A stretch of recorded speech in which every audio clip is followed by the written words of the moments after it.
Miladiya 1146-yili Mo'ng'ul qabilasidan qolgani ombag'ay qolgan bir qancha navkarlar Tatarlar qabilasiga bir qudurishlik. Bu mashqatim qudlashgandiki buningkin inoq tutuli deb baradi. Bu vaqtning o'zida Tatarlarning aqlsiz oqsoqli To'mirchin o'yga ombag'ay qolganni bog'lab oltin xalqiga olib birdi. Rayimsiz Shizunxon ombag'ayni chormoqchi tirik mixlab o'ltiryotdi. Shuning bilan Tatarlar bilan Mo'ng'ullar o'rtasidagi mangulik o'shmas ziddiyat Muşada yeni bir qıtım başlandı. Bunundan taxminan 100 yıllardan keyin yayloqdagi bir eng katta batur tug'ildi. Kim o? Chingizxon.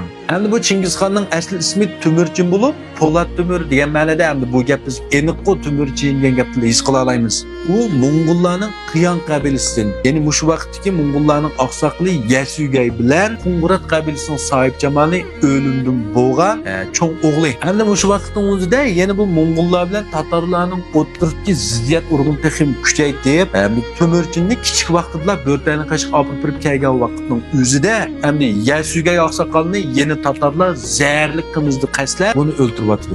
Şunun bilan Tatarlar bilan Mo'ng'ullar o'rtasidagi ziddiyat texim kuchayib ketdi. Keyin To'mirchin 1206-yili butkul Mo'ng'ul yayliqini birlik keltirib, yayliqdan chiqqan bir ulug' siyosiy, harbiy olim, eng katta shaxs bo'lib qoladi. Bu hatto butun dunyoni birlik keltirish ehtimolligi eng cho'ng bo'lib ketgan 3 shaxsning ichidagi birinchisi yana yer zamin eng keng yana egallagan.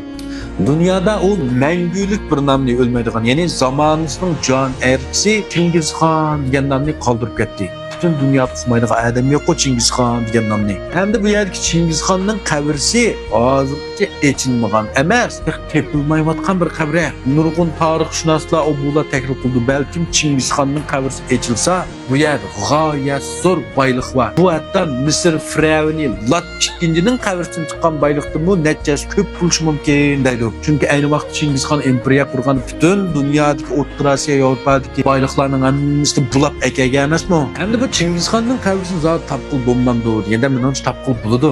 Tapqil olmaydigan ish yo'q. Ammo bir kuni topamiz uni. Shundaqmi? Ben texnik shunday taraqqiy qilyotdi. Hamda tarixshunos, adabiyotshunos, bundaq arxeolog olimlarimiz, katta olimlar bag'ancha dunyodagi katta olimlar bag'ancha yetishib chiqyapti. Chuqum topa oladi buni. Endi bu qabrning aniq o'rni nerede bo'lishi mumkin degan vaqtning o'zida kichiklatgili bo'ladi-ku. Endi meningcha men hozir ko'rib bakkan materiallar anglaganlarimdan asoslanganda bunda qarasam, bu qabra Kam daryosi, Argun daryosi, Evirg'i daryosi, Amu daryosi va Boran tog'ining atrofiga kichiklatgili bo'ldi. Endi bir qabrga nisbatan doira yenayt cho'q, balkim dengizdan jing'ilgandek bo'lishi mumkin. Lekin umum yer shari shu vaqtga Chingizxonning egallagan zaminlarni aytgan vaqtida doira xil ubdan kichikildi. Shunami? Endi mo'sh tarafdan aman bir kun chiqib qolishi mumkin. Endi Chingizxon to'g'riliq nurg'unlar so'rgantinglar, nima Chingizxonning qabrisi, Chingizxonning ishizlari to'g'riliq anglamoqchi bo'lganlar, go'nji qo'lib penlon qilib qo'ysanglar, bundan keyin yana davomli so'zlasak bo'ldi.